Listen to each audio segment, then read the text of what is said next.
Hello बच्चों, स्वागत है आपका मेरे यूट्यूब चैनल समान एकेडमी में।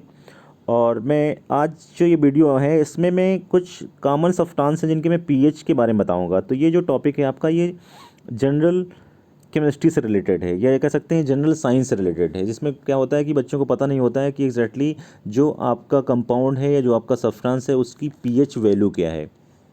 पीएच जो रेंज होती है वो आपकी मैं बता देता हूँ। पीएच की वैल्यू अगर आपकी ये 1 से यानी आपका ये 0 से अगर 6 तक है तो ये आपका जो कॉन्सेप्ट होता है वो एसिड होता है। अगर आपका 7 है तो वो आपका क्या होता है, न्यूट्रल होता है। अगर आपका 8 टू 14 वैल्यू है तो जो लॉजिक होता है वो आपका बेस होता है, यानी बेसिक नेचर।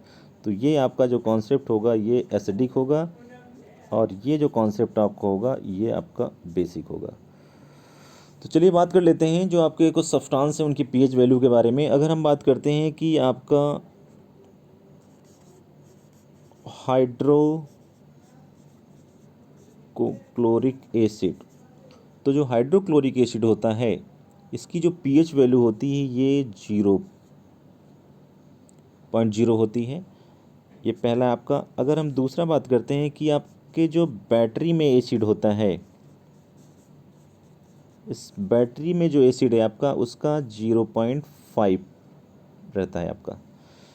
तीसरा जो है आपका ये आपका गैस्ट्रिक जूस, जो गैस्ट्रिक जूस आपका होता है इसका पीएच जो रेंज है 1.6 से 1.8 के बीच में होता है।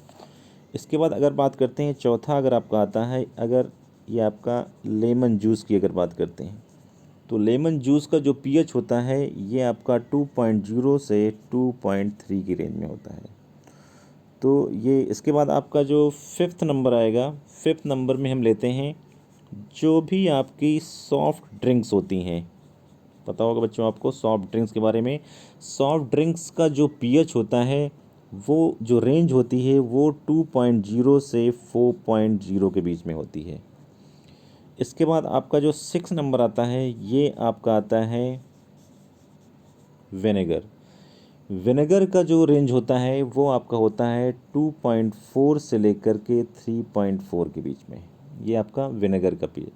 इसके बाद आपका 7 नंबर में जो है आपका ये आपका आता है एप्पल, यानी एप्पल का पीएच क्या होगा। एप्पल का जो पीएच होता है ये 2.9 से लेकर के 3.3 के बीच में होता है।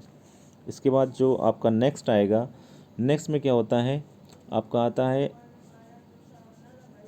Orange juice. अगर हम ऑरेंज जूस के पीएच की बात करते हैं तो अप्रॉक्स होता है इसका 3.0 के आसपास।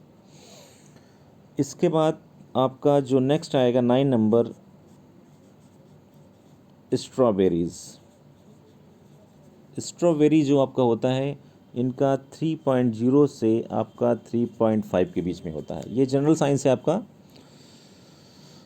इसके बाद बात करते हैं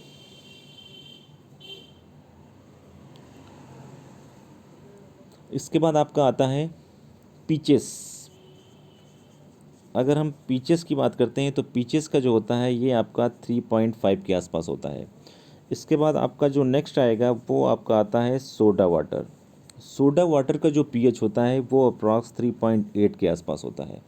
इसके बाद बात होती है आपकी टोमेटोज़। टोमेटोज़ का जो पीएच होता है अप्रॉक्स 4.0 के आसपास होता है।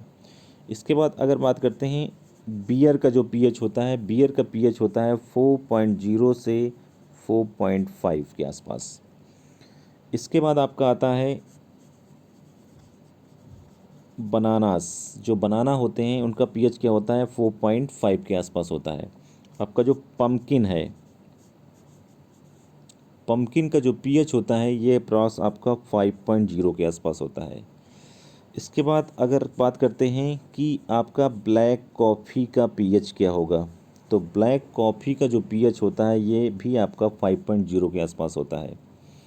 इसके बाद बात करते हैं कि आपका एसिड जो रेन होता है, एसिड रेन पता होगा आपको एसिड रेन के बारे में। एसिड रेन का जो पीएच होता है वो 5.4 के आसपास होता है। इसके बाद अगर बात करते हैं चीज़ यानी पनीर की बात करते हैं तो इसका जो पीएच होता है ये 5.5 के आसपास होता है। इसके बाद बात करते हैं यूरिन। यूरिन का जो पीएच होता है ये 5.5 से लेकर के 7.0 तक होता है, यानी ये न्यूट्रलाइजेशन में चला जाता है आपका। इसके बाद अगर बात आती है पोटैटो की, तो पोटैटो का जो पीएच होता है ये आपका 5.6 से 6.0 की रेंज में होता है। इसके बाद व्हीट फ्लोर की अगर बात करते हैं, व्हीट फ्लोर जो होता है इसका जो पीएच होता है वो आपका 6.0 के आसपास रहता है।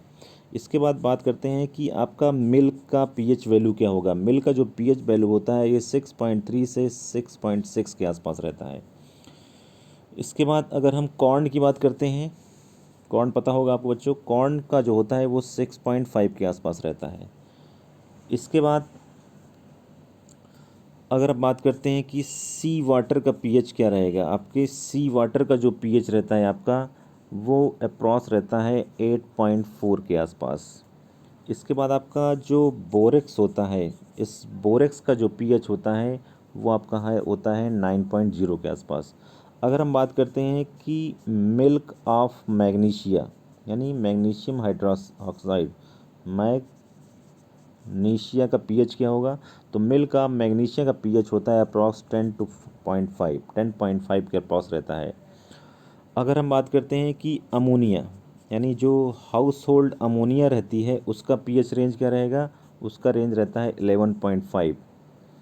इसके बाद अगर हम बात करते हैं लाइम का पीएच वैल्यू क्या रहेगा, लाइम का रहता है 13.0। इसके बाद जो हाउस होल्ड ब्लीच रहता है आपका, हाउस होल्ड ब्लीच का जो पीएच रहता है वो आपका 12.0 के आसपास रहता है। इसके बाद अगर हम बात करते हैं कि आपके बेकिंग सोडा का पीएच क्या रहेगा, तो बेकिंग सोडा का जो पीएच रहता है वो आपका 8.4 के आसपास रहता है। इसके बाद अगर हम स्वेट की बात करते हैं, पसीने की बात करते हैं, तो इसका पीएच जो पीएच होता है 7.5 के आसपास रहता है। अगर हम बात करते हैं कि आपका ह्यूमन ब्लड और जो टीयर्स होते हैं, टीयर्स, इसका पीएच क्या रहेगा, इसका पीएच 7.35 से लेकर के 7.45 की रेंज में रहता है। अगर बात करते हैं कि पैनक्रियाटिक जूस का पीएच क्या रहेगा आपका, ये 7.1 से लेकर के आपका 8.2 के बीच में रहता है। इसके बाद आपका जो डिस्टिल्ड वाटर होता है, डिस्टिल्ड वाटर का जो पीएच रहता है आपका, ये आपका न्यूट्रल 7.0 के आसपास रहता है। इसके बाद जो आपका ह्यूमन सॉल्वियर जो रहती है, लार समझते होगे आप, ह्यूमन सॉल्वियर, ये 6.5 से लेकर के 7.5 तक रहता है। तो बच्चों ये कुछ पीएच के बारे में मैंने आपको बताया।